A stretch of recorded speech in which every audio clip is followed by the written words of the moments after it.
Hello বন্ধুরা, তোমরা যারা যারা আমার এই ভিডিওটা দেখছো তারা কিন্তু কোথা থেকে দেখছো অবশ্যই কিন্তু আমাকে কমেন্ট করে জানাবে। তোমরা অনেকেই জানো আমি থাকি বাঁকুড়ায়। বাঁকুড়াতে যে নতুন ওভারব্রিজটা হচ্ছে, যেটা কারজয়ীডাঙ্গা থেকে গিয়ে মিশছে পাঁচবাগা পর্যন্ত, ওই ওভারব্রিজটা এখনও অবধি চালু হয়নি। আর হাজব্যান্ডের মুখে শুনলাম যে ওখানে গিয়ে সবাই এখন গল্প করছে, আড্ডা মারছে, অনেকটা উঁচুতে, খুব বাতাস, এই গরমের ওয়েদারে খুব ভালো। তো যেই বলা সেই কাজ, আমিও সাথে সাথে রেডি হয়ে বললাম আজই আমায় নিয়ে চলো। দুজনে মিলে বেরিয়ে পড়লাম। যেহেতু অন্ধকার তোমরা দেখতেই পাচ্ছ, কারণ হচ্ছে যেহেতু এখনও অবধি ব্রিজটা চালু হয়নি, সেই জন্য এখনও অবধি লাইটগুলো দেওয়া হয়নি। এই দিকে আমরা ওই পাঁচবাগার যে রেল ক্রসিংটা আছে ওইখানে এসে দাঁড়াতেই দেখলাম একটা ট্রেন আসছে। তো এত সুন্দর মুহূর্তটা আমিও ক্যামেরাবন্দি করে নিলাম তোমাদের দেখানোর জন্য। চলো দেখি।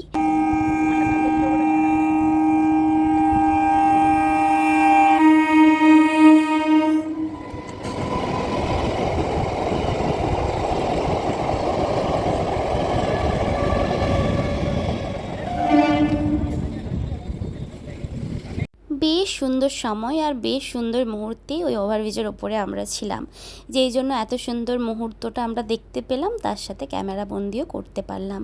আমার তো বেশ লাগলো, কি সুন্দর। আর দেখতে পাচ্ছ এই দুটো ভাই তো তস হচ্ছে না, খুব জলদি আছে তাদের, তারা জলদি জলদি গ্রেড তোলার আগেই বেরিয়ে গেল। আর এই দিকে দেখো মানুষগুলোকে ওভারব্রিজ থেকে কত ছোট্ট ছোট্ট লাগছে আর কি সুন্দর লাগছে। তো এই জায়গাটা বরাবরই সবসময় একটু ভিড় থাকেই। এখানটা এইটুকু রাস্তা পেরোতে যদি গেট পড়ে যায় তাহলে অনেকটা টাইম লেগে যায় আমাদের কোথাও যাওয়ার জন্য। আর এই দিকে দেখো কোথাও কিছু একটা প্রবলেম হয়েছে, ঝামেলা হয়ে গেছিলো। তো আমরা অনেকটা যেহেতু দূরে ছিলাম, আমরা সেভাবে কিছু বুঝতে পারছিলাম না।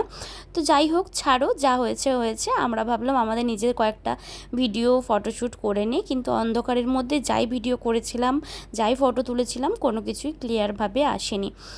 তাও ভাবলাম যে না, কিছু এমনি ভিডিও কয়েকটা নিয়ে রাখি, যেটা তোমাদের সাথে শেয়ার করতে পারবো। কোনো একদিন দিনের বেলায় যদি আমি ব্রিজে যাই, অবশ্যই ভালোভাবে তোমাদের সাথে ভিডিওটা শেয়ার করব, কারণ সেভাবে আমি তোমাদের ভিডিওটা শেয়ার করতে পারিনি। তারপর আমরা বেশ কিছুক্ষণ ওখানে দুজন মিলে গল্প করলাম, দুজনে আড্ডা দিলাম, তেমন কেউ তো ছিল না। তো তারপরে আমরা বাড়ির দিকে রওনা দেওয়ার পরিকল্পনা নিলাম। অনেকটা পথ, আর যদি আমরা ভাবি যে একটু হাঁটতে বেরোবো, তার জন্য বেস্ট জায়গা, অনেকেই শুনেছি এখানে হাঁটতে যায়। তো হাঁটাহাঁটি করে, সকালেও করে, সন্ধেও করে। যেহেতু রাস্তাটা এখনও চালু হয়নি, সেহেতু অনেকটাই মানে সুন্দর জায়গাটা, সবাই মিলে গল্প করা, সবাই মিলে সময় কাটানোর জন্য খুব খুব সুন্দর জায়গা। আর এই গরমে তো বলারই নেই, অনেকটা যেহেতু উঁচুতে, অনেক বাতাস, খুব ভালো লাগলো, খুব সুন্দর জায়গা। তো আমিও ভাবলাম তোমাদের সাথে শেয়ার করি। এভাবেই আমাকে ভালোবাসা দিও, এভাবেই ভালোবেসো। অনেক ধন্যবাদ।